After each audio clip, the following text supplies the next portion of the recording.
안녕하세요. 내일의 그래프입니다. 오늘은 많이 들어보셨을 카누라는 회사에 대해서 알아보려고 합니다.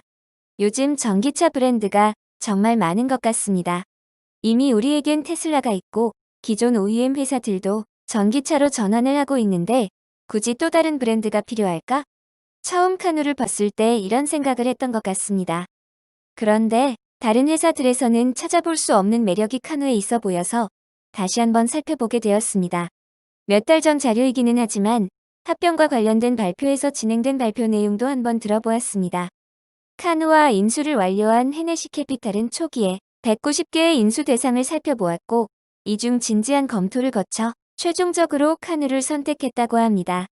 최종 결정하게 된 계기는 카누 플랫폼을 통해 개척할 수 있는 시장의 크기, 매출의 성장 가능성, 이익 성장 가능성을 보았다고 합니다.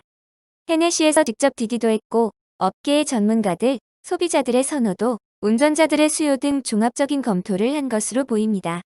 가장 큰 이유로는 단일 스케이트보드 플랫폼을 기반으로 B2C, B2B를 동시에 접근할 수 있는 전략을 높게 샀던 것 같습니다.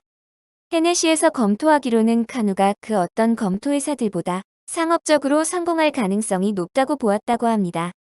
그 근거로 카누팀은 베타 버전 차량을 단 19개월 만에 개발에 성공했다고 합니다. 이를 위해 수십억 달러를 사용한 것도 아니고 2.5억 달러로 이를 달성한 것은 개발 능력은 물론이고 투자자들의 돈을 허투루 쓰지 않는 효율적인 자금 집행도 있었다고 보고 있습니다. 그리고 이 기술을 현대와 글로벌 리딩 기업이 인증했다는 점, 자체 기술력을 보유하고 있다는 점, 대형 제조업체의 지원으로 빠르게 양산을 가져갈 수 있다는 점 등을 성공 가능성의 이유로 꼽고 있습니다. 저는 카누의 발표 자료가 정말 알찬 게 우선 마음에 듭니다. 결론적으로 카누팀은 그 누구보다 영리하고 빠르고 더 개선되고 더 심플한 전략으로 전기차를 접근하고 있다고 결론을 내립니다. 보시는 사진은 카누에서 양산을 목표로 하고 있는 세 가지 기본 유형의 차량입니다. 좌측은 일반 개인들이 사용하는 차량, 중간은 SUV 모델, 가장 우측은 다용도로 사용할 수 있는 기업용 모델입니다. 저는 처음에 저런 둥그런 디자인이 마음에 안 들어서 카누에 대해서 구체적으로 살펴보지 않았는데 조금 더 열린 마음을 가져봐야겠다는 생각을 해보았습니다. 둥글둥글한 모습이 보면 볼수록 마음에 드는 것 같습니다. 카누의 첫 번째 장점이라고 생각되는 것은 바로 조금 전 보셨던 모든 차량이 하나의 스케이트보드 디자인에 기반을 두고 있다는 것입니다. 스케이트보드 플랫폼은 그 위의 용도에 따라 다양한 구조의 차체 상부를 장착할 수 있도록 설계됐습니다. 플랫폼 길이 크기도 자유자재로 확장할 수 있다는 장점이 있습니다. 스케이트보드 플랫폼 크기와 무게, 부품 수를 획기적으로 줄여 실내 공간을 확보하고 비용 절감을 가능하게 하는 전기차 플랫폼 기술을 보유했다고 하겠습니다. 우측의 내연기관차 차시스와 비교해봐도 활용할 수 있는 공간이 대폭 늘어난다는 것을 확인할 수 있습니다. 공간의 증가는 활용도의 증가, 개발 가능성 증대, 상상력의 증가로 이어질 수 있겠습니다. 그 어떤 차체 상부 디자인도 적은 비용으로 스케이트보드 위에 탑재할 수 있게 됩니다. 그리고 배터리, 모터, 스티어링, 브레이크 시스템 등 이 모든 것이 보시는 차시스에 탑재되어 있습니다. 기존 차량보다 30% 더 공간을 활용할 수 있습니다. 무궁무진한 가능성을 볼 수 있습니다. 이 플랫폼은 단순히 카누만 사용하기 위한 것이 아니라 이 기술을 다양한 회사들에게 빌려주는 라이센스 모델도 생각을 하고 있습니다. 이 스케이트보드 안에 있는 기술은 다 카누 내부에서 만들었다고 합니다. 모든 부품들이 유기적으로 연결되어 있기 때문에 자율주행 2.5단계를 넘어선 발전까지 고려했다고 합니다. 소프트웨어와 하드웨어도 유기적으로 연결되어 있습니다. 모든 부품은 스케이트보드 내부에 장착이 됩니다. 바퀴 상단 부분이 이제는 활용 가능한 공간으로 남게 됩니다. 기존의 차량 엔진과 복잡한 계기판이 있어야 할 곳에 넓은 공간, 전면을 여유롭게 조망할 수 있는 차량 인테리어를 확인할 수 있습니다. 더 이상 우리가 익숙한 차량 내부에 국한되지 않고 인테리어를 더욱 적극적으로 활용할 수 있는 다양한 디자인이 나올 수 있겠습니다. 두 번째 장점은 첫 번째 스케이트보드와 연계된 것인데 이 스케이트보드 위에 다양한 차량을 만들어낼 수 있다는 것입니다. 처음 출시될 차량은 2022년 2분기에 나오는 일반 소비자용 차량입니다. 2023년에는 라스트마일 배달용 차량이 출시될 예정이고 2025년에는 스포츠 차량이 출시될 예정입니다. 이 모든 것이 단일 스케이트보드를 기반으로 하여 만들어지는 차량이고 이외 다른 모델들도 시중에 빠르게 출시될 수 있을 것이라고 기대할 수 있겠습니다. 리테일용 차량은 2022년에 만 대를 판매할 계획을 가지고 있는데 캘리포니아에 연 35만 대의 수요가 있을 것으로 예상이 되는 것을 감안하면 크게 무리한 수치는 아닌 것으로 보입니다. 더 큰 기대가 되는 시장은 바로 라스트마일 배송 트럭입니다. 이 시장은 2022년에는 510억 달러의 대형 시장이 될 것으로 예상되고 있습니다. 세 번째 장점이라고 생각되는 것은 바로 인력풀입니다. 카누의 CEO는 울리치 크런츠로 33년간 BMW에 있었고 총 40년의 자동차 업계 경력을 가지고 있습니다. BMW에서 혁신적인 프로젝트들을 담당했고 현재 BMW의 매출 절반을 차지하는 SUV 프로젝트에 참여했고 연 30만 대씩 팔리는 미니 브랜드에도 참여했습니다. 디자인과 브랜드는 BMW, 아우디 등에서 근무한 리처드 김이 담당합니다. 이외 테슬라, 포르쉐, 포드 등에서 근무를 한 전문가들이 많이 포진해 있는 것으로 보입니다. 총 인력은 300명으로 얼마나 진지하게 이 프로젝트에 임하는지 알 수 있습니다. 글래스도어에 나와 있는 직원들의 회사에 대한 평점은 약 4.0으로 나쁘지는 않아 보이지만 대표이사가 잘 알려진 사람이 아니다. 중간급 관리자들의 경험이 미숙하다. 실용적이지 않다는 언급도 있기는 합니다. 하지만 2018년에 설립된 회사가 이렇게 빨리 시장을 두드리고 있는 것은 높이 평가할 만한 것 같습니다. 네 번째 장점은 바로 구동 모델을 포함하여 일반 대중에 적당한 가격의 차량을 제공하겠다는 것입니다. 전반적인 트렌드가 구동 모델로 전환이 되고 있습니다. 구동 모델의 장점은 선급금을 낼 필요가 없고 중개업자를 통할 필요 없이 카누 앱을 통해 모든 서류 작성, 보험 가입 등이 가능해집니다. 이 비용에는 주기적인 정비 비용도 포함되어 있고 매월 지급하면 될 것으로 보입니다. 리스 대비로도 장점이 많아 보입니다. 회사 입장에서도 구독 서비스가 장점인 것이 그냥 차량을 팔고 끝내는 것보다 구독 모델을 활용하는 것이 더 높은 매출, 이익 마진을 거둘 수 있습니다. 마진은 무려 4배나 높은 금액이 장기간 가능해집니다. 다섯 번째로 제가 카누에 조금 더 매력을 느꼈던 것은 바로 다용도 배달 트럭이었습니다. 트럭 자체의 길이는 더 짧지만 더 많은 용량을 실을 수 있게 됩니다. 사용하는 업체의 주문과 필요에 따라 크기는 충분히 조절할 수 있습니다. 더 대단한 것은 단순히 배달용이 아니라 정말 다용도로 쓰일 수 있습니다. 그리고 그것도 사용하는 개개인의 특성, 원하는 사업을 반영할 수도 있습니다. 이번에 카누가 출시한 영상의 일부분도 짧게 한번 살펴보시면 제가 어떤 말씀을 드리는지 이해하실 수 있을 것 같습니다.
간단히 재무 계획도 살펴보겠습니다.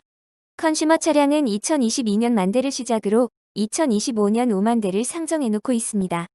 미국 내 13개 도시에서만 팔리는 시나리오를 상정하여 비교적 보수적으로 수치를 잡아놓은 것으로 보입니다. 초기 매출은 타 회사의 기술 라이센스를 이전해주거나 개발을 도와주는 엔지니어링 매출이 주를 이루지만 이후 2025년에는 구독 서비스와 유사하게 12억 달러 정도의 매출이 각각 발생할 것으로 보입니다. 총 23억 달러의 매출이 발생하는 2025년에 매출의 10배를 적용해보면 지금보다 어느 정도 업사이드는 기대해 볼 수 있겠습니다. 영업이익 마진율도 2025년에는 20% 정도 벌어들일 수 있을 것으로 기대가 되겠습니다. 합병 논의는 잘 이루어져서 어제 합병 투표를 진행하였고 초기 합병 시가총액은 약 25억 달러를 기반으로 산정이 되었습니다. 현재 헤네시 스펙의 주가는 19불 수준이기 때문에 현재 시가총액은 약 50억 달러 미만을 바라보고 있다고 할 수 있겠습니다. 합병이 임박해 있기 때문에 니콜라 하일리온과 마찬가지로 워런트, 파이프 투자자들의 물량도 유의하셔야 할 것 같습니다. 우선 기존 카누의 3% 이상 보유 임원들은 160일 이후 물량을 정리할 수 있는 것으로 보여서 아직 시간은 있어 보입니다. 워런트는 총 3,600만 주가 풀리기 때문에 기존 2.4억 주 물량 중 약 14.8%가 풀리게 되고 꽤 큰 물량으로 보이기는 합니다. 스펙의 스폰서 수량 50만 주는 주당 18불을 달성하면 해제가 되기 때문에 이 물량은 바로 풀릴 것으로 보입니다. 파이프 투자자들은 3,200만 주들을 가지고 있는데 합병 종결 이후 15영업일 이내에 관련 서류가 증권거래위원회에 등록되고 가급적 빠른 시일 내에 효력이 발생할 것이기 때문에 보수적으로 약 20일경에는 파이프 물량도 풀릴 수 있다고 인지하는 게 좋을 것 같습니다. 하일리온 사례와 마찬가지로 SEC의 S1 서류가 올라오고 효력이 발생하면 그때부터 워런트 물량이 풀릴 것이기 때문에 이 점은 유의하셔야겠습니다. 결론적으로 차량 외관만 한번 보고 깊게 살펴보지 않은 점은 한번 반성을 해야 할 것 같습니다. 전기차 시장의 성장은 의심하지 않아도 될 것 같습니다. 그런데 카누가 테슬라와 유사한 스펙의 차량으로 승부를 보는 것이 아니라 완전히 새로운 스케이트보드형 전기차를 가져온 것은 굉장히 참신해 보입니다. 빠르게 양산에 들어갈 수 있다는 점, 본격적인 구독 서비스를 도입한 것도 그렇고 인력도 훌륭해 보이고 특히 라스트마일 트럭의 다용도 기능은 충분히 시장에서 승부를 볼 수 있지 않을까 기대를 해볼 수 있는 대목입니다. 현대가 이 기술을 인정하여 지분 투자를 한 것도 긍정적으로 보이고 양산의 글로벌 OEM과 함께하는 점도 상업적 성공의 높은 가능성을 점치게 됩니다. 제가 조금 더 기대를 하게 되는 것은 어떤 글로벌 업체가 카누의 이 스케이트보드 기술을 활용할 수 있을까 하는 것입니다. 어제는 애플이 2024년까지 전기차를 출시한다는 이야기도 나왔습니다. 로이터 기사를 보면 애플은 2024년까지 전기차를 생산을 목표로 하고 있고 자체 보유한 차세대 배터리 기술을 접목할 수 있다는 내용이 있습니다. 애플은 2014년부터 타이탄이라는 프로젝트를 통해 전기차 생산을 추구했지만 과정이 순탄하지는 않았습니다. 2019년에는 190명이 해고가 되었다고 합니다. 그 이후로 애플은 소비자를 위해 전기차를 만들 수 있을 정도로 충분히 진전이 있었다고 합니다. 기사에서는 애플이 부속품 조달을 위해 예를 들어 라이다를 위해 여러 업체에 접촉했다는 내용도 있습니다. 어제는 루미나와 벨로다인이 크게 상승을 했습니다. 레딧에서 본 글 중 하나는 애플과의 협력 가능성에 대해 이야기를 하고 있습니다. 아주 간간히 소문이 들려오는 것 같습니다. 물론 이런 글은 가능성이 높지 않게 보수적으로 보아야 한다는 점을 미리 꼭 강조를 드리고 싶습니다. 애플과의 협업이 없어도 카누는 상업적으로 성공할 수 있지 않을까 생각해 봅니다. 우선 카누는 엔지니어링과 관련된 매출을 1.2억 불, 2022년에는 2.5억 불을 잡고 있습니다. 이는 B2B 관련 차량이 실제 출시되기 전이기 때문에 이렇게 공격적인 매출을 잡는 근거가 무엇일까 한번 생각해 볼 수 있겠습니다. 레딧의 글은 카누의 전신이었던 패러데이 퓨처와 애플이 협업을 했다는 소문이 있었고 애플과 카누가 캘리포니아에 본사가 있다는 점, 애플 차량의 디자인이 카누와 굉장히 유사하다는 점 등을 꼽고 있습니다. 애플이 카누의 스케이트보드 차체를 활용한다면 더 빠르게 제품을 출시할 수도 있지 않을까 생각을 해봅니다. 애플과 같이 전기차를 만들고자 하는 회사가 있다면 시장에 빠르게 진출하기 위해 카누의 기술을 충분히 활용해 볼 수 있지 않을까 생각해 봅니다. 그러면 여기서 마무리하도록 하겠습니다. 오늘도 들어주셔서 감사합니다.